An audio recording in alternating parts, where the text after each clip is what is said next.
Hello friends, आज की इस वीडियो में हम लोग बात करने वाले हैं कक्षा 10वीं के मैथ का इंपॉर्टेंट क्वेश्चन के बारे में, जो कि आपके बोर्ड एग्जाम के लिए बहुत ही ज़्यादा महत्वपूर्ण है। फाइनली यार, यदि आप इस वीडियो को संपूर्ण देखते हो तो 5 से 10 मार्क्स आप लोग का कोई नहीं काट सकता। बिल्कुल आसान हो जाएगा आप लोग को 5 से 10 मार्क्स लाने में। तो वीडियो को संपूर्ण देखेंगे ताकि आप लोग को समझ में आ जाए। चलिए सबसे पहला नंबर इसमें क्वेश्चन देख लेते हैं, क्या क्या क्वेश्चन आप लोग के बोर्ड एग्जाम में पूछे जाते हैं। सिर्फ हम आप लोग को पैटर्न बता सकते हैं, भाई यहाँ पे 2x की जगह पे 3x हो सकता है। इस चीज़ को आप लोग को ध्यान देना है, सिर्फ हम आपको पैटर्न समझाते हैं। सबसे पहला यहाँ पे पहला सवाल दे रखा है, समीकरण निकाय 2x + 3y = 11 और 2x - 4y = -24 को प्रतिस्थापन विधि से हल करें। तो सबसे पहले हम लोग जान रहे हैं किस विधि से हल करना हम लोग को, प्रतिस्थापन विधि। तो लिख लेते हैं यहाँ पे प्रतिस्थापन विधि से, लिखेंगे यहाँ पे प्रतिस्थापन विधि से। अब यहाँ पे इक्वेशन क्या दे रखा है, 2x + 3y = 11 और यहाँ पे दूसरा इक्वेशन दे रखा है 2x - 4y = -24।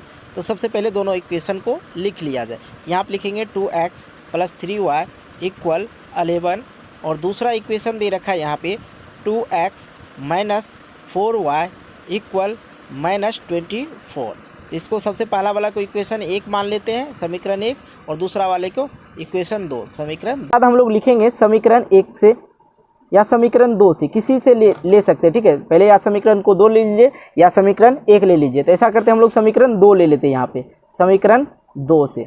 तो सबसे पहले हम लोग को समीकरण 2 में जो है हम लोग को x का मान निकालना होगा। सबसे पहले यहाँ पे समीकरण लिखिए 2x - 4y = -24।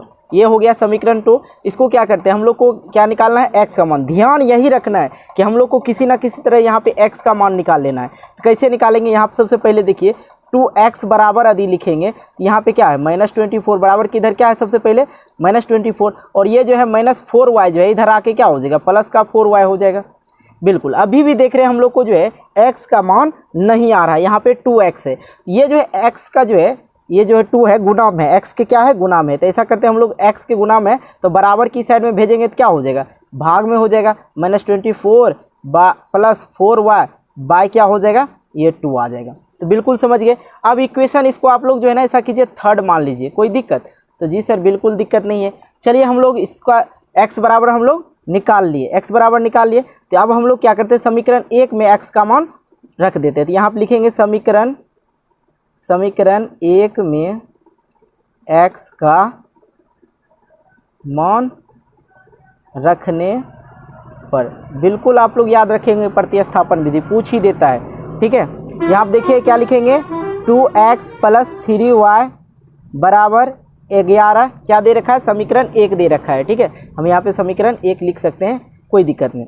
यहाँ पे हम लोग क्या करना है, x के जगह पे हम लोग क्या मान रखना है, ये वाला मान रखना है। तो हम लोग लिखेंगे 2 गुने का क्या हो जाएगा, x का मान। x का मान क्या निकल के आया है, -24 + 4y / 2 प्लस का 3y = 11। अब यहाँ पे एक कंडीशन उत्पन्न होता है कि या तो आप लोग इस पूरे को गुना कर दीजिए 2 से, या 2 को पूरे से गुना कर दीजिए और 2 से विभाज्य कर दीजिए, मतलब भाग कर दीजिए। तो यहाँ पे एक और कंडीशन है, 2 को काट दीजिए। तो बच गया जो, उसको उतार लीजिए पहले। यहाँ पे बचा क्या, -24 + 4y प्लस का 3y बराबर क्या 11।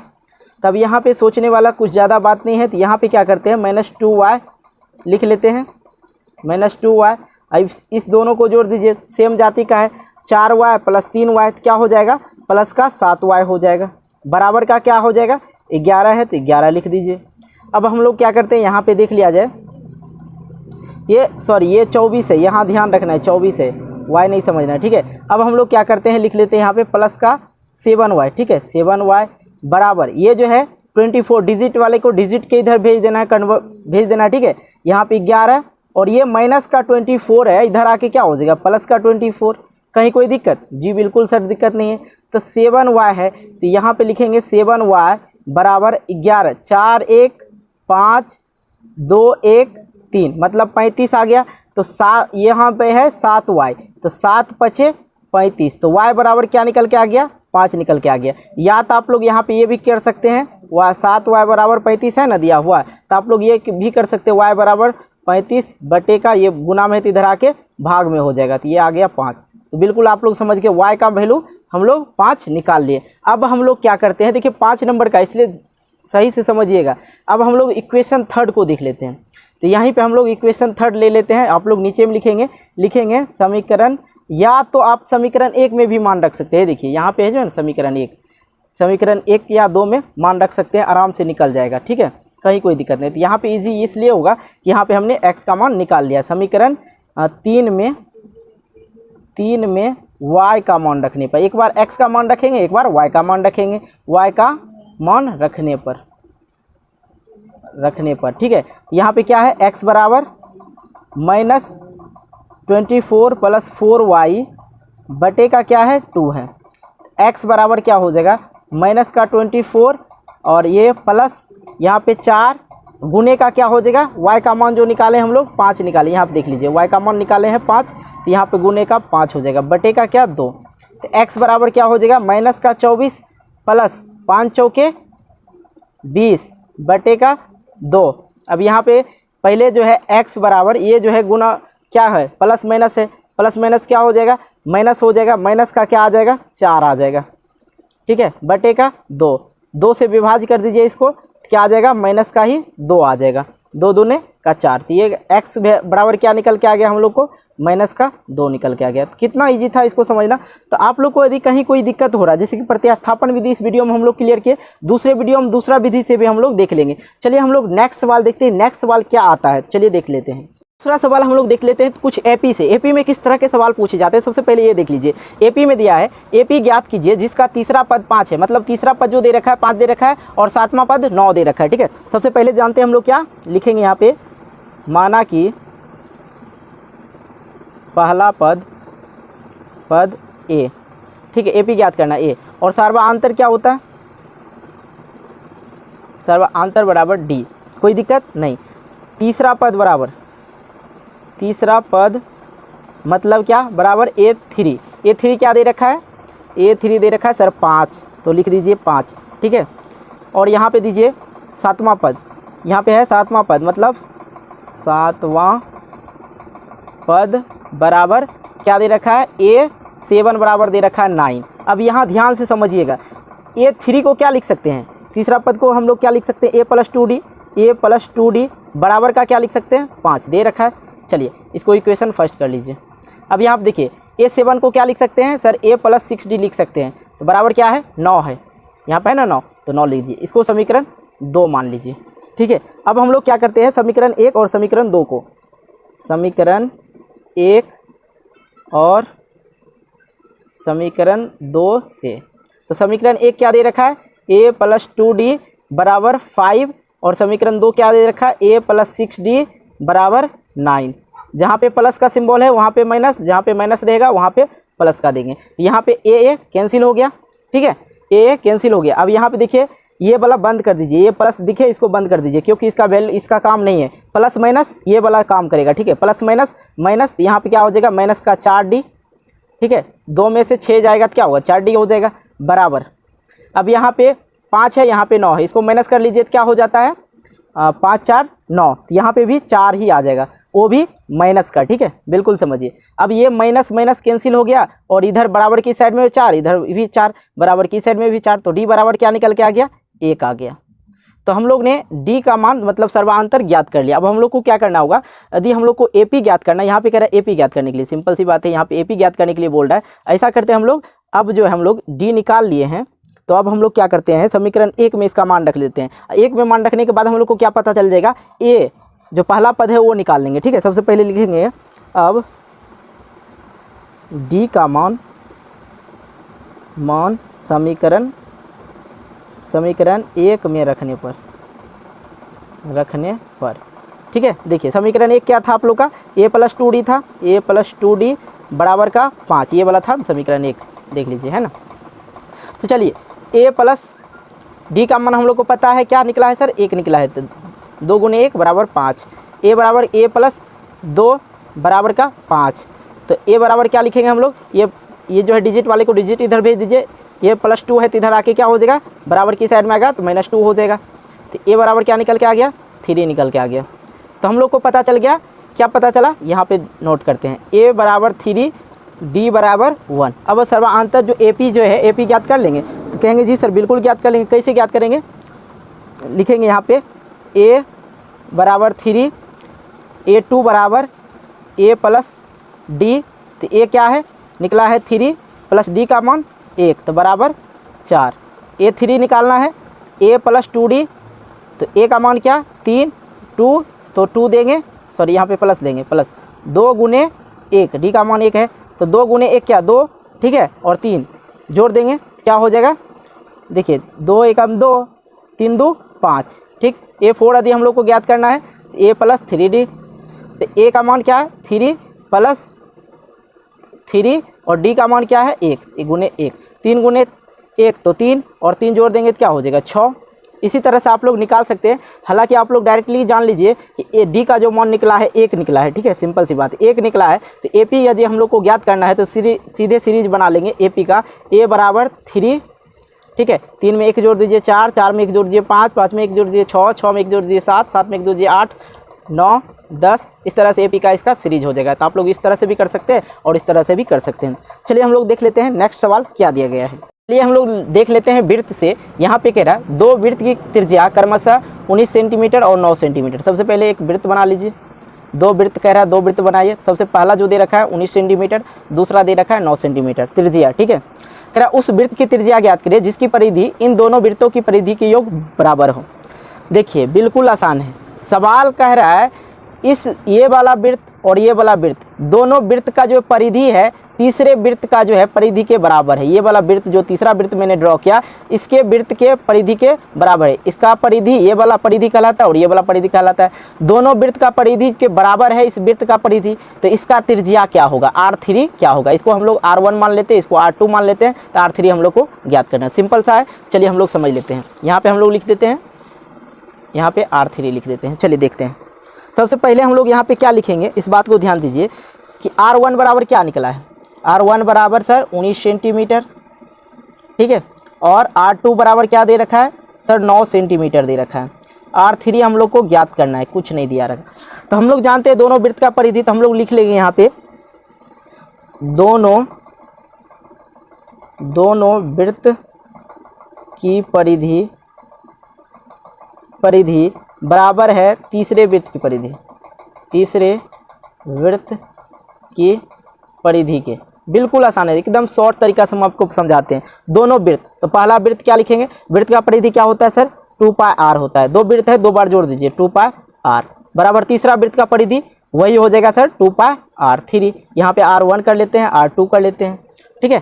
अब यहाँ पे हम लोग क्या करेंगे, ध्यान से देखिएगा, ये वाला 2π, यहाँ पे भी 2π, ऐसा कीजिए ना 2π कॉमन ले लीजिए, 2π कॉमन ले लीजिए, बच गया क्या R1 और यहाँ पे बच गया R2। बिल्कुल आसान है। अब यहाँ पे देखिए, यहाँ पे भी 2πr3 लिख देते हैं। बराबर के इस साइड में 2π और इधर भी 2π, ऐसा कीजिए इसको भी कैंसिल कर दीजिए। तो अब बच क्या गया, अब बच गया सर R1 प्लस R2 बराबर R3, जो हम लोग को निकालना था, ठीक है।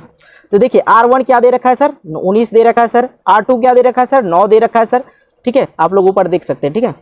अब यहाँ पे R3 बराबर R3 तो हम लोग को निकालना ही है ना, तो 19 9 क्या हो जाता है 28 हो जाता है, 28 बराबर R3, या तो आप इसको सीधा करके लिख सकते हैं R3 बराबर क्या 28 सेंटीमीटर।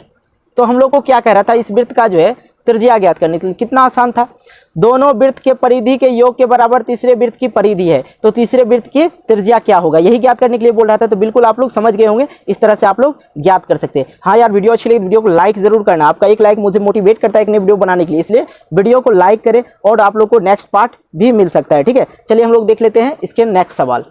नेक्स्ट सवाल जो है त्रिकोणमिति से, जो कि बहुत ज़्यादा महत्वपूर्ण माना जाता है, क्योंकि ये सवाल ना बहुत बार पूछा गया और त्रिकोणमिति में जो प्रूव्ड करने वाला सवाल होता है उसमें से एक है, ठीक है। ये बहुत ही ज़्यादा महत्वपूर्ण है, तो इसलिए इस चीज़ को समझेंगे आप लोग बहुत अच्छी तरह से। आप लोग को पता है यहाँ पे दिए रखा है √1 प्लस साइन ए बटे का 1 माइनस साइन ए बराबर दे रखा है यहाँ पे सेक ए प्लस टेन ए, जो हम लोग को निकालना है, मतलब इसके बराबर ये निकालना है। इस वाले साइड को हम लोग बोलते हैं, इस वाले साइड को बोलते हैं LHS और इस साइड बोलते हैं RHS। मतलब LHS का मतलब होता है लेफ्ट हैंड साइड और इसका मतलब होता है राइट हैंड साइड, ठीक है। तो सबसे पहले हम लोग को प्रूव करने के लिए LHS से प्रूव कर सकते हैं आप लोग RHS को, ठीक है। तो चलिए हम लोग लिख लेते हैं LHS से। LHS में क्या दे रखा है सर, दे रखा है 1 प्लस साइन ए लिखेंगे, बटे का सर दे रखा है 1 माइनस साइन ए। कहीं कोई दिक्कत नहीं सर, दिक्कत तो नहीं अभी तक। चलिए यहाँ पे हम लोग कर लेते हैं हर का परिमेयकरण। ठीक है, लिख लेंगे यहाँ पे हर का परिमेयकरण करने पर, हर का परिमेयकरण करने पर। ठीक है, कैसे करेंगे देख लीजिए। हर का परिमेयकरण करने के लिए क्या होता है उस चीज़ को भी हम लोग समझ लेते पहले। ये रूट है 1 प्लस का साइन ए बटे में क्या है 1 माइनस का साइन ए। सबसे पहले बताइए ये वाला क्या होता है, अंश होता है, और नीचे वाला क्या होता है सर, हर होता है। तो हर में जो दे रखा है, यदि माइनस में दे रखा है तो प्लस में करेंगे, प्लस में दे रखा है तो माइनस में करेंगे गुना से। यहाँ पे माइनस में दे रखा है तो क्या लिखेंगे, प्लस में 1 प्लस साइन ए बटे का 1 प्लस साइन ए, माइनस दे रखा है, दोनों को गुना कर देंगे। ठीक है, तो गुना करते हैं सबसे पहले। तो यहाँ पे आप लोग देख रहे हैं क्या 1 प्लस साइन ए गुना करना है 1 प्लस साइन ए से, तो कुछ इस तरह से आप लोग को दिखेगा a plus B into A plus B.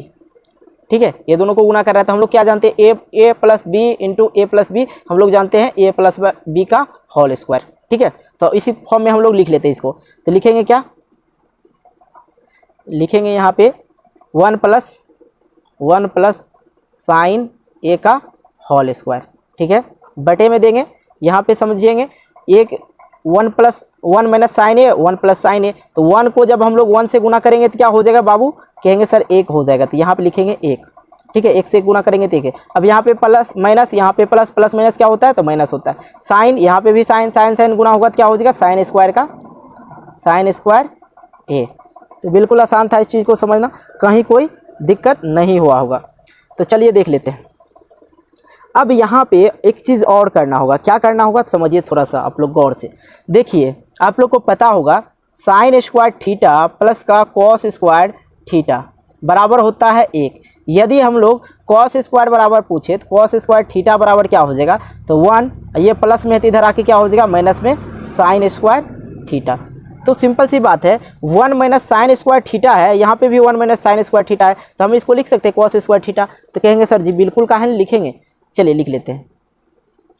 यहाँ पे ऊपर वाले को सेम उतार देंगे 1 प्लस साइन ए का होल स्क्वायर बटे में यहाँ पे कॉस स्क्वायर लिख सकते हैं। 1 माइनस साइन स्क्वायर थीटा की जगह क्या लिख सकते हैं कॉस स्क्वायर थीटा। यहाँ पे लिख दीजिए कॉस स्क्वायर थीटा, ए दे रखा है तो ए लिखेंगे। बिल्कुल आसान है इसको चीज़ को समझना। अब देखिए, अब क्या देखेंगे, यहाँ पे भी स्क्वायर, यहाँ पे भी स्क्वायर, तो ऐसा कीजिए ना दोनों पे स्क्वायर कर दीजिए, सिंपल सी बात है। तो यहाँ पे है 1 प्लस साइन ए, ठीक है, बटे में है कॉस ए। अब दोनों पे होल स्क्वायर कर दिए। ठीक है, अब ये स्क्वायर और रूट हो जाता है कैंसिल, आप लोग को पता होगा, यदि नहीं पता होगा तो समझ लीजिए स्क्वायर और रूट कैंसिल हो जाता है। तो अब बच क्या गया देख लीजिए, अब बच गया सर 1 प्लस साइन ए बटे का कॉस ए।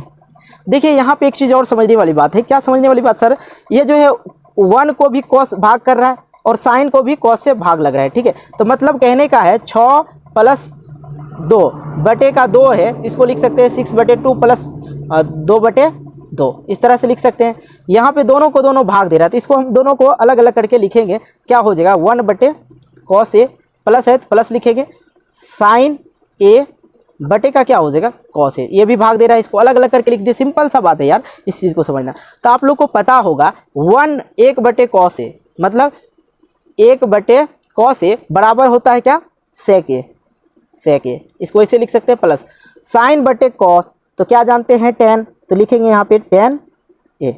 यही हम लोग को कह रहा था प्रूव्ड करने के लिए। देखिए जब आप लोग प्रूव्ड करने वाला सवाल बनाइएगा ना, तो आप लोग प्रूव्ड वाला पे ध्यान दीजिएगा कि हम लोग को निकालना क्या, उसी फॉर्म में लेके चलना है। बिल्कुल आसान होगा इस चीज़ को समझना। सबसे पहले साइन और कॉस के फॉर्म में ले आइए उसको, ठीक है, उसके बाद आप लोग सवाल को देखिएगा कि कह क्या रहा है। ठीक है, यहाँ पे कह रहा था सेक ए और प्लस tan ए ज्ञात करने के लिए, तो बिल्कुल आप लोग यहाँ पे देखेंगे नीचे में सेक ए प्लस tan ए हम लोग ज्ञात कर लिए। यार वीडियो अच्छी लगी तो वीडियो को लाइक ज़रूर करना है, दोस्तों के साथ शेयर भी करना है, और इसी तरह का वीडियो आप लोग को चाहिए तो आप हमें कमेंट करके बताएंगे, और साथ ही चैनल को सब्सक्राइब कर लेंगे। मैं इसी तरह का वीडियो अपलोड डेली करते रहता हूँ। मिलते हैं एक नई वीडियो को लेकर, तब तक के लिए बाय बाय, जय हिंद जय भारत।